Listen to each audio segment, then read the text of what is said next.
मनुष्य के शरीर को सर्वाधिक शक्तिशाली पेशी है जबड़ा। मनुष्य के शरीर का सर्वाधिक शक्तिशाली पेशी है जबड़ा। निम्नलिखित में किसकी पेशियों में स्व-स्पंदन का गुण पाया जाता है? हृदय में। निम्नलिखित में किसकी पेशियों में स्व-स्पंदन का गुण पाया जाता है? हृदय में। किस अम्ल के मांसपेशियों में जमा होने के कारण मनुष्य को थकान महसूस होती है? किस अम्ल के मांसपेशियों में जमा होने के कारण मनुष्य को थकान महसूस होती है? लैक्टिक अम्ल। मानव शरीर के निम्नलिखित अंगों में से कॉर्निया किसका भाग है? आँख का। मानव शरीर के निम्नलिखित अंगों में से कॉर्निया किसका भाग है? आँख का। नेत्रदान में आँख का कौन सा भाग प्रयुक्त किया जाता है? कॉर्निया। नेत्रदान में आँख का कौन सा भाग प्रयुक्त किया जाता है? कॉर्निया। नेत्र में प्रवेश करने वाले प्रकाश की मात्रा का नियंत्रण निम्न किस अंग द्वारा किया जाता है? आइरिस द्वारा। नेत्र में प्रवेश करने वाली प्रकाश की मात्रा का नियंत्रण किस अंग द्वारा किया जाता है? आइरिस द्वारा। आँख के किस भाग में वस्तु का प्रतिबिंब बनता है? रेटिना पर। आँख के किस भाग में वस्तु का प्रतिबिंब बनता है? रेटिना पर। मानव नेत्र में उपस्थित रेटिना में रंगों का विभेद के लिए उपस्थित होते हैं कोन्स। मानव नेत्र में उपस्थित रेटिना में रंगों में विभेद के लिए उपस्थित होते हैं कोन्स। त्वचा का रंग किसके कारण होता है? मेलानिन के कारण। त्वचा का रंग किसके कारण होता है? मेलानिन के कारण। मनुष्य में त्वचा किस स्थान पर सबसे अधिक मोटी होती है? तलवे पर। मनुष्य में त्वचा किस स्थान पर सबसे अधिक मोटी होती है? तलवे पर। मानव शरीर का सबसे बड़ा अंग कौन सा है? चमड़ा स्किन। मानव शरीर का सबसे बड़ा अंग कौन सा है? चमड़ा स्किन। मानव त्वचा का रंग देने वाला वर्णक है मेलानिन। मानव त्वचा का रंग देने वाला वर्णक है मेलानिन।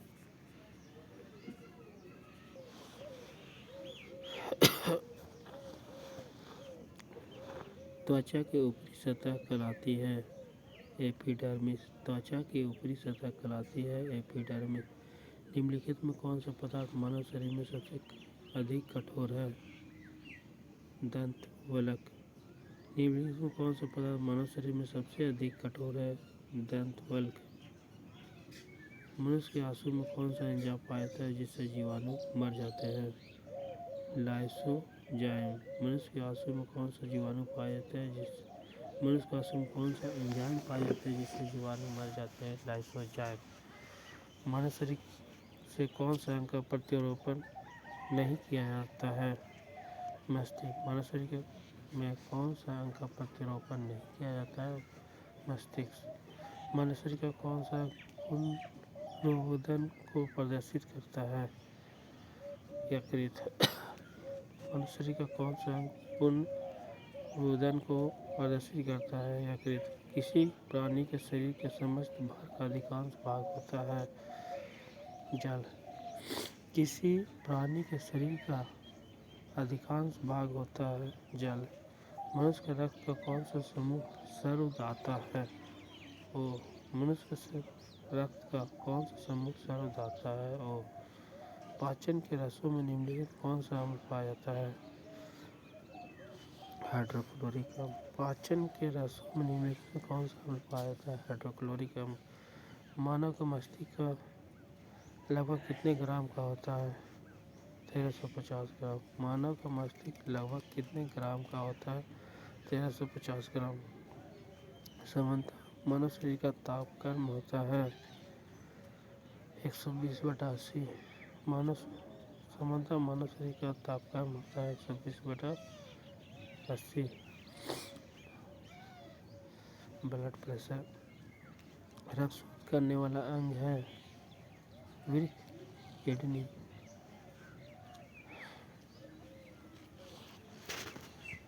मानव हृदय में कितने वाल्व होते हैं? 4 वाल्व। मानव के हृदय में कितने वाल्व होते हैं? 4 वाल्व।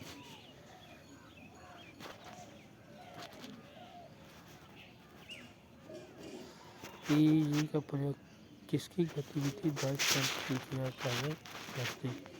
ईईजी का प्रयोग किसकी गतिविधि को दर्ज करने के लिए किया जाता है? मस्तिष्क। मानव हृदय में कक्षा की संख्या है 4। मानव हृदय में कक्षा की संख्या है 4। स्वर्ग्राही कौन सा रुधिर वर्ग होता है? AB। सर्वग्राही कौन सा रुधिर वर्ग का होता है? AB। निम्नलिखित में किस एक जीव में पसलियों की संख्या सबसे अधिक 24 है? मानव। निम्नलिखित किस एक जीव में पसलियों की संख्या सबसे अधिक 24 है? मानव। मगरमच्छ है, सांप में कम है। आयोडीन युक्त हार्मोन है थायरॉक्सिन। आयोडीन युक्त हार्मोन है थायरॉक्सिन। आयोडीन युक्त हार्मोन है थायरॉक्सिन। मानव शरीर में पृच्छ संरचना में संलग्न होती है? वीर्यद्रांग। मानव शरीर में पृच्छ कौन सी संरचना में संलग्न होती है? वृत्तांत्र। सामान्य व्यक्ति में दिल की धड़कन की औसत दर होती है 72 बार। सामान्य व्यक्ति में दिल की धड़कन की औसत दर होती है 72 बार। संपूर्ण शरीर के द्रव्यमान का कितना % रक्त की मात्रा होती है? संपूर्ण शरीर के द्रव्यमान का कितना % रक्त की मात्रा होती है? 7%। संपूर्ण शरीर के द्रव्यमान का कितना % रक्त होता है? 7%। रक्त जमने में किस तत्व की मुख्य भूमिका होती है? कैल्शियम की। रक्त जमने में किस तत्व की प्रमुख भूमिका होती है? कैल्शियम की। यदि किसी व्यक्ति की रुधिर वाहिकाओं की त्रिज्या कम कर दी जाए तो उसका रक्त दाब बढ़ेगा। यदि किसी व्यक्ति की रुधिर वाहिकाओं की त्रिज्या कम कर दी जाए तो उसका रक्त दाब बढ़ेगा। निम्नलिखित में कौन सी मानव हार्मोन में आयोडीन मिश्रित होता है? निम्नलिखित में कौन सी मानव हार्मोन में आयोडीन मिश्रित होता है? थायरॉक्सिन। निषेचित अंडाणु के इम्प्लांटेशन के लिए गर्भाशय कौन सा हार्मोन तैयार करता है? एस्ट्रोजन। निषेचित अंडाणु के इम्प्लांटेशन के लिए गर्भाशय कौन सा हार्मोन तैयार करता है? एस्ट्रोजन।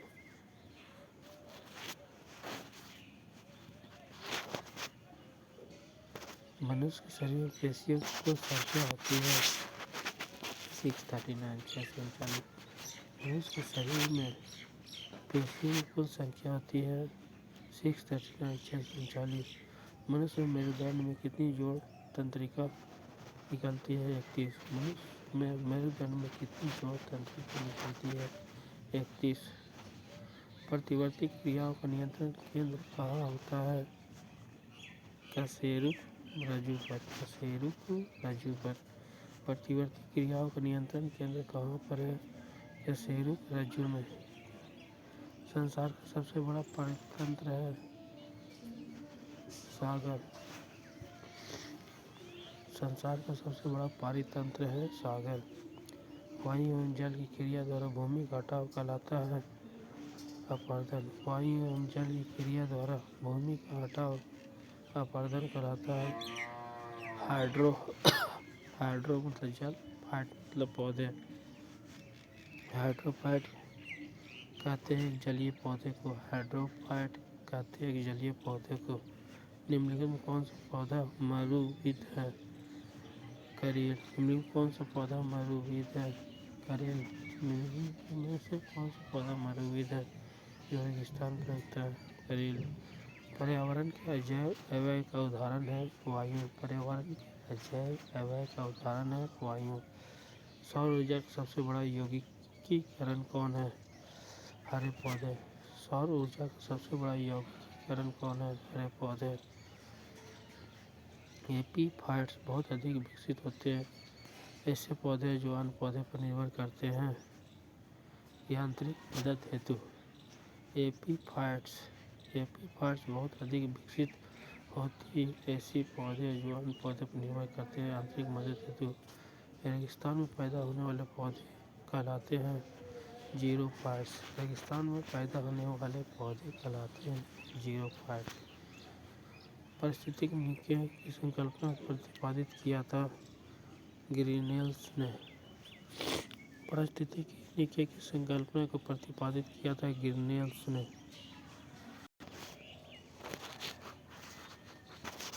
सबसे स्थायी पारिस्थितिक तंत्र है समुद्र।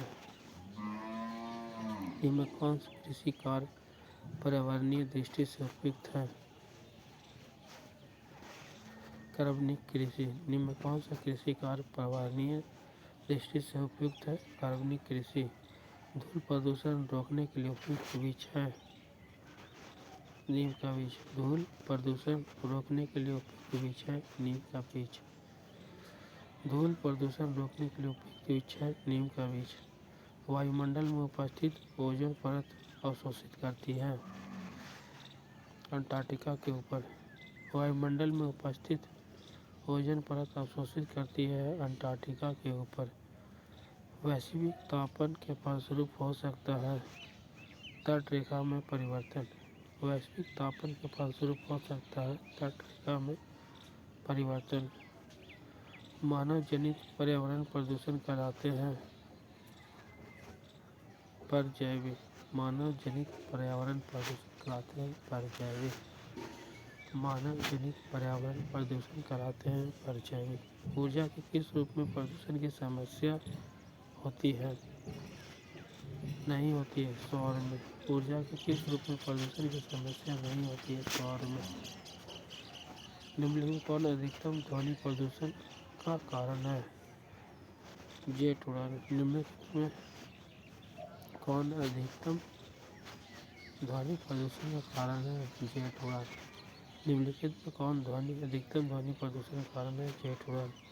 मानव त्वचा का अध्ययन करने वाले विज्ञान की शाखा कहलाती है डर्मेटोलॉजी। मानव त्वचा का अध्ययन करने वाले विज्ञान की शाखा कहलाती है डर्मेटोलॉजी।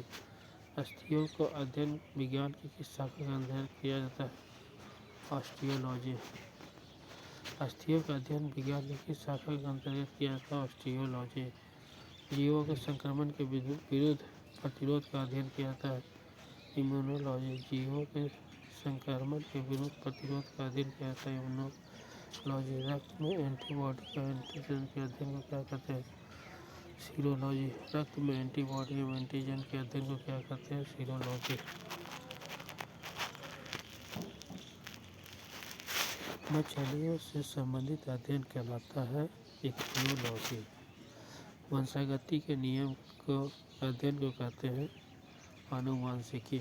वंशागति के नियमों के अध्ययन को कहते हैं आनुवांशिकी। मनुष्य के वातावरण को सुधारने से नस्ल सुधारना कहलाता है यूथेनिक्स। मनुष्य के वातावरण को सुधारने से नस्ल सुधारने को कहते हैं यूथेनिक्स। कैंसर संबंधी अध्ययन कैंसर संबंधी रोगों का अध्ययन कहलाता है ओंकोलॉजी।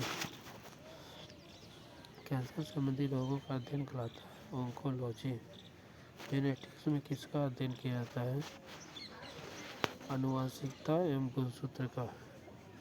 जेनेटिक्स में किसका अध्ययन किया जाता है? आनुवंशिकता एवं गुणसूत्र का। पारिस्थितिकी विज्ञान इकोलॉजी का किससे संबंध है?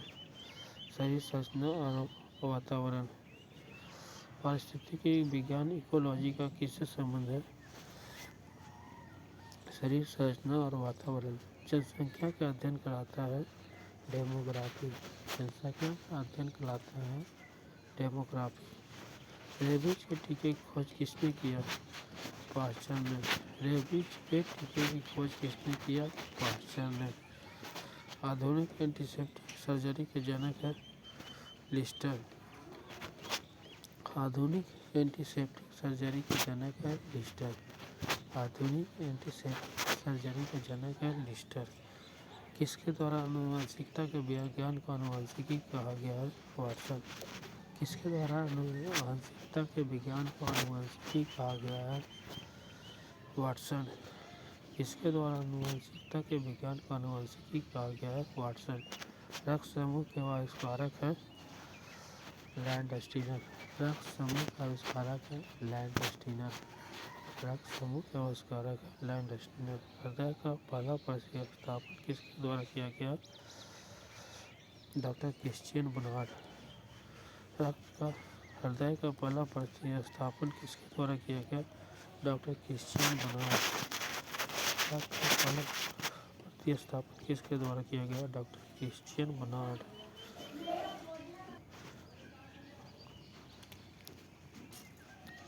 एडवर्ड जेनर निम्नलिखित में किस रोग से जुड़े हैं?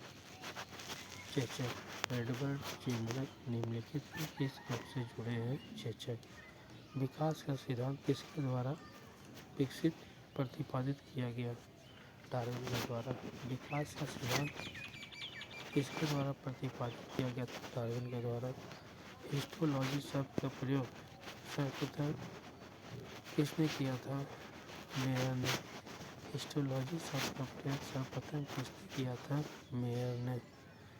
किस प्रकार के ऊतक शरीर के सुरक्षा कवच का कार्य करते हैं?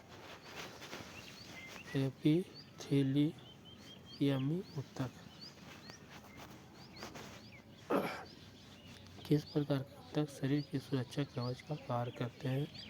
एपिथेलियमी ऊतक।